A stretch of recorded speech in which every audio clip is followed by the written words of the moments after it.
भूल हो गई हमारे यहाँ, वह भूल की किसने? आर्य समाज के प्रवर्तक दयानंद सरस्वती ने वो भूल की है। क्या भूल की?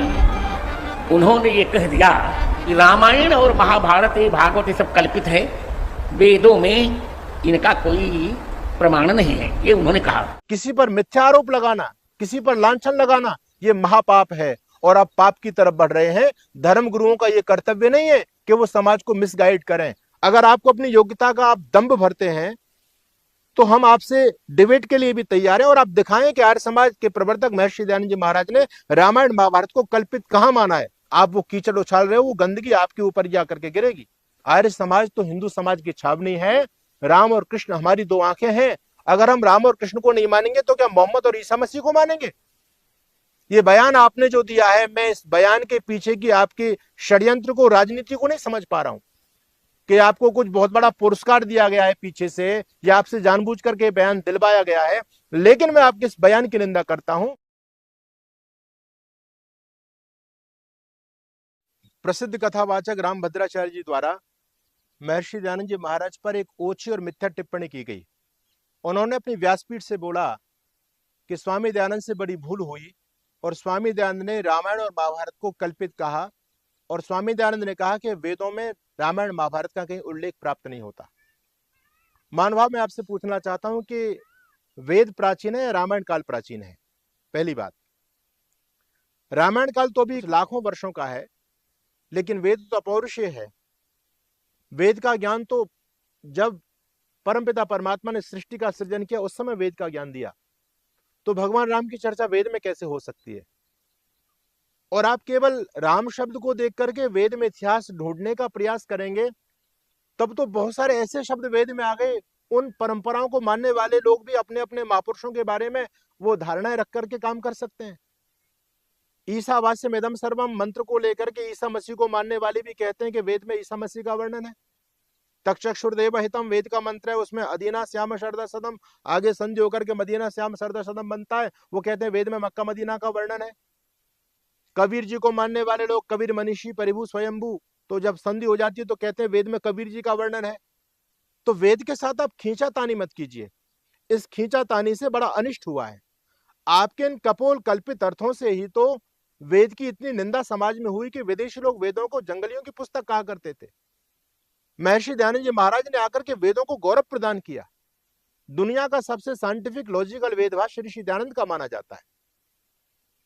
तो क्या मैं इस बात पर नहीं आना चाहता, वेद की बात नहीं करना चाहता, मैं तो ये कहना चाहता हूं कि आपने जो मिथ्या आरोप महर्षि दयानंद जी महाराज पर लगाया है कि स्वामी जी राम और कृष्ण को यानी रामायण और महाभारत को कल्पित मानते हैं, बिल्कुल मिथ्या आरोप। आपने कहां से पढ़ करके ऐसा बोला? आपको मैं चैलेंज देना चाहता हूं, आप सिद्ध करें। आप बड़े धर्मगुरु अपने आप को मानते हैं, आपके करोड़ों फॉलोवर हैं। यदि आप समाज को एक गलत मैसेज देंगे तो समाज में क्या उसका प्रभाव होगा? आपने तो आर्य समाज से लोगों को काटने का काम कर रहे हो आप तो। बल्कि आपको इस समय यह समझना चाहिए कि संकट के दौर में, इस वैचारिक युद्ध में, यदि हम सनातन धर्म की रक्षा कर सकते हैं तो हमारी विचारधारा दृढ़ होनी चाहिए, मजबूत होनी चाहिए, साइंटिफिक होनी चाहिए। और उस साइंटिफिक सनातन विचारधारा को समाज में रखने का काम महर्षि दयानंद जी महाराज ने किया। आर्य समाज अलग से कोई मतपंथ संप्रदाय का नाम नहीं है। आर्य समाज एक सुधारवादी आंदोलन का नाम है, जो सनातन धर्म में और हमारे महापुरुषों के बारे में जो हमारे धर्म ग्रंथों में गलत बातें डाली गई थी, स्वामी दयानंद जी महाराज ने उन्हीं बातों का खंडन किया है। किसी सनातन वैदिक परंपरा का खंडन नहीं किया, बल्कि उन सभी का मंडन किया है। आप अपने आप को बहुत विद्वान मानते हैं, मैं आपका सम्मान करता हूं। अगर आपको अपनी योग्यता का आप दंभ भरते हैं तो हम आपसे डिबेट के लिए भी तैयार हैं, और आप दिखाएं कि आर्य समाज के प्रवर्तक महर्षि दयानंद जी महाराज ने रामायण महाभारत को कल्पित कहां माना है। तो मानभाव मेरा आपसे निवेदन है कि आप ये समाज को बरगलाने का काम बंद कीजिए। और मैं समझता हूं ये आपने जो बयान दिया है, ये जानबूझ करके कुटिलता पूर्वक दिया है, क्योंकि आज एक समय चल रहा है, जो विदेशी लोग हैं, जो विधर्मी, जो देश को तोड़ने वाली शक्तियां हैं, वो जानबूझ करके आर्य समाज से हिंदू समाज को दूर करना चाहती हैं। वो इस बात को जानती हैं कि अगर हिंदू समाज आर्य समाज के संपर्क में रहेगा तो हम इसका बालबांका नहीं कर पाएंगे। फिर इस देश में गजवा हिंद नहीं हो सकता, फिर इस देश में क्रिश्चियनिटी का हम प्रचार नहीं कर पाएंगे, क्योंकि स्वामी दयानंद के तर्कों का जवाब उनके पास में नहीं। आज भी मुल्ला, मौलवी, पादरी, इन सब में भगदड़ मची हुई है। तो ऋषि दयानंद के तर्कों के सामने सभी धराशायी हो जाते हैं। इसलिए उन लोगों का ये प्लान है कि हिंदू समाज को आर्य समाज से दूर किया जाए, और हिंदू समाज आर्य समाज से तभी दूर हो सकता है जब आर्य समाज के बारे में मिथ्या समाज में प्रचार किया जाए, झूठा प्रचार किया जाए आर्य समाज के बारे में। आप पंडित मदन मोहन मालवीय को पढ़ लेते। पंडित मदन मोहन मालवीय तो कहते हैं कि आर्य समाज दौड़ता है तो हिंदू समाज चलता है, आर्य समाज चलता है तो हिंदू समाज बैठ जाता है, आर्य समाज बैठ जाएगा तो हिंदू समाज सो जाएगा, और जिस दिन आर्य समाज सो गया उस दिन हिंदू समाज धरती से समाप्त हो जाएगा। आर्य समाज तो हिंदू समाज की छावनी है।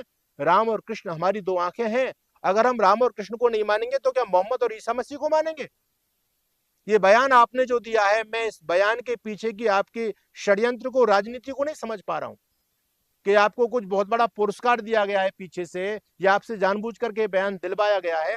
लेकिन मैं आपके इस बयान की निंदा करता हूं, और आज मैं चैनल के माध्यम से आपको यह भी बताना चाहता हूं कि जब जब विधर्मी लोगों ने भगवान राम और कृष्ण पर गंदे गंदे आरोप लगाए हैं, तब तक आर्य समाज मैदान में आया है। विधर्मी लोगों ने 1920 में पुस्तक लिखी थी, कृष्ण तेरी गीता जलानी पड़ेगी। उस समय उस पुस्तक का उत्तर देने की किसी में हिम्मत नहीं थी। तब आर्य समाज के विद्वान पंडित चमुपति एमए ने ईंट का जवाब पत्थर से दिया, और उन्होंने पुस्तक लिखी रंगीला रसूल।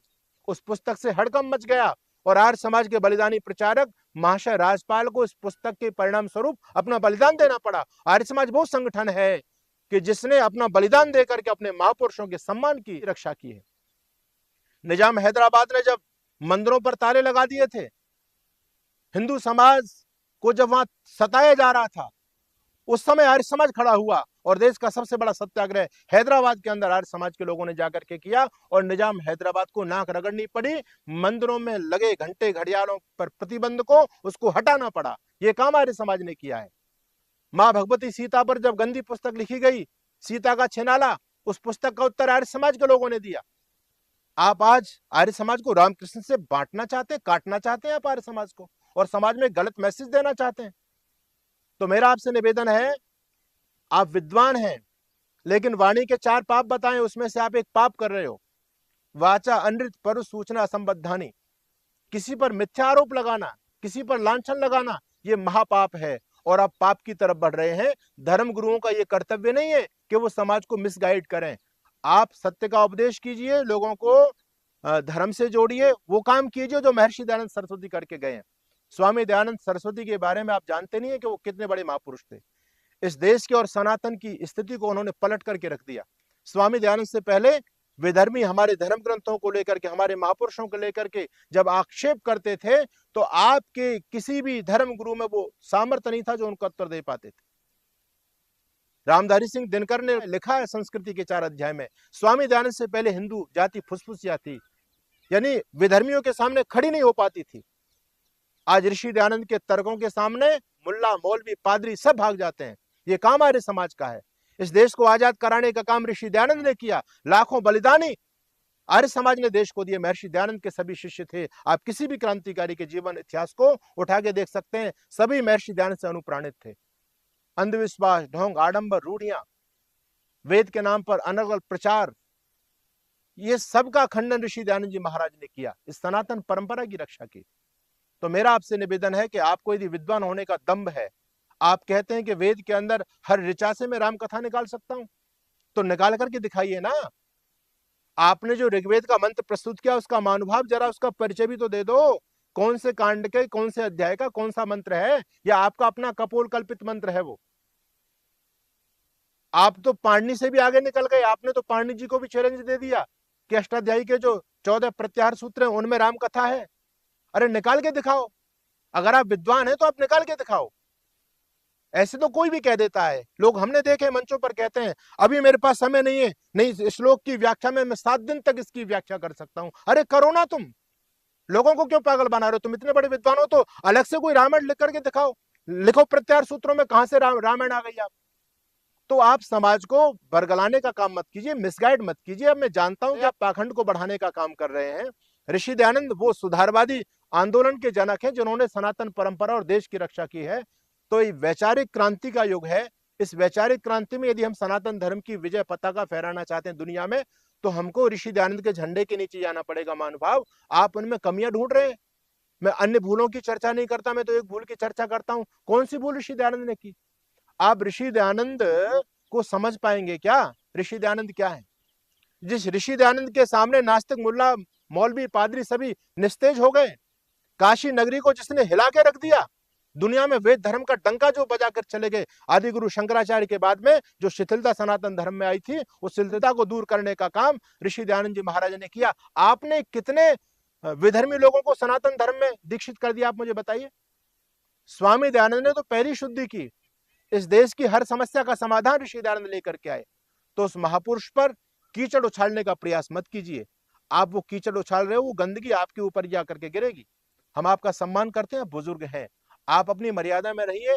और यदि आप अपनी योग्यता का दंभ भरते हैं तो फिर आप मैदान में आने के लिए भी हम तैयार हैं। आपसे बहुत बड़े बड़े विद्वान हमारे आर्य समाज के अंदर भी हैं और हमारे शंकराचार्यों के आसपास आप कहीं नहीं फटकते, लेकिन आपको अपनी योग्यता पर अहंकार है। यहां तो कहा गया कि जब वृक्षों पर फल लगते हैं तो वृक्ष झुकते हैं, आपके साथ उल्टा काम हो रहा है। तो इस अहंकार को कम कीजिए और जो गलत आप समाज में अफवाहें फैला रहे हैं, इन अफवाहों को बंद कीजिए। किसी षड्यंत्र का शिकार मत बनिए, मेरा आपसे इतना निवेदन है। अपने शब्दों को वापस लीजिए।